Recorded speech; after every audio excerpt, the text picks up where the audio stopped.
just a geographical boundary.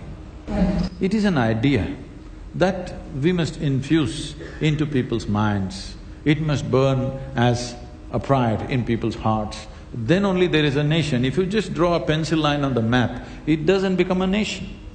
So to build pride, there has to be history.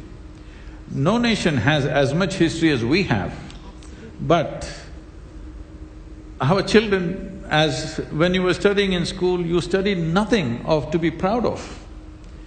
If you just look at it, recently I was talking to the education minister in Tamil Nadu.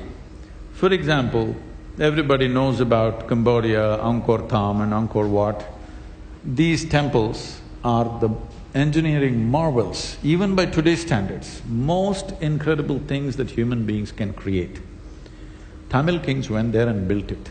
From first standard to 12th standard, does any Tamil child even read one line saying that our ancestors went there and built this? No. We only study how people came and conquered us, raped us, looted us, and this is what we study.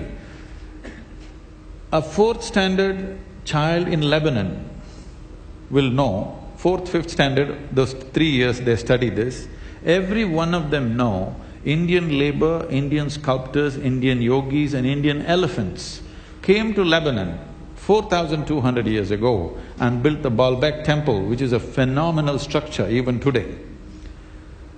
Every child in Lebanon knows it to a point. There are thousands of people in Lebanon who take their first name as Hind. Here we shout Jai Hind, there's no one Hind here, but in Lebanon there are thousands of people named Hind because they feel these people from somewhere came and built this temple, and even today there are thousands of people by that name. You go to Palmyra, Aleppo, Damascus, all these places are living history that over 8–10,000 years ago, these cities were built by taxing Indian traders, by taxing them. So you can imagine what is the volume of traffic that must have been happening to build entire cities based on the tax that was collected from the Indian traders.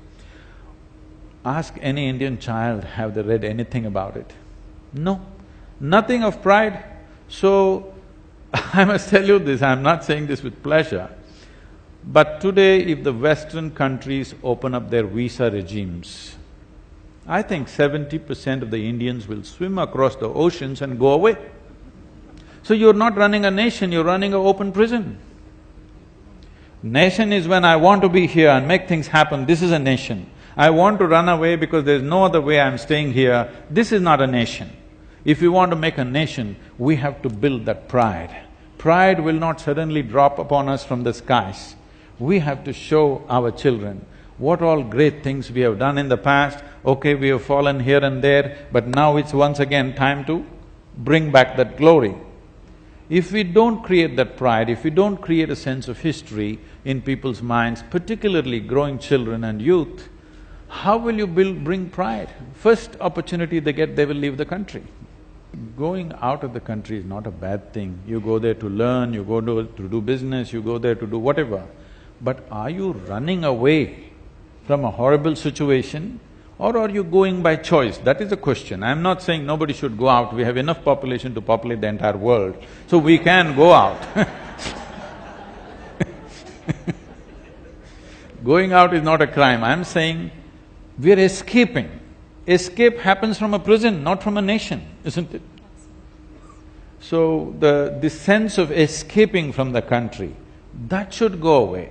If that has to go away, we cannot be forever talking about our past glory either. Past glory is good to build pride, to create a present and a future. We have to do that. Right now, India as a nation is in a position of advantage only because of the demographic dividend we have. In everything else, we're way behind most nations, let's understand this. We are. But we have a demographic dividend that we have the maximum number of youth. But if we do not cash in on this in the next 15 to 20 years, once again it'll be a slide down. It may take another 50 years or 100 years before we get that opportunity once again. So right now, in the next 10 to 15 years, what we do matters for you and the future generations of this land.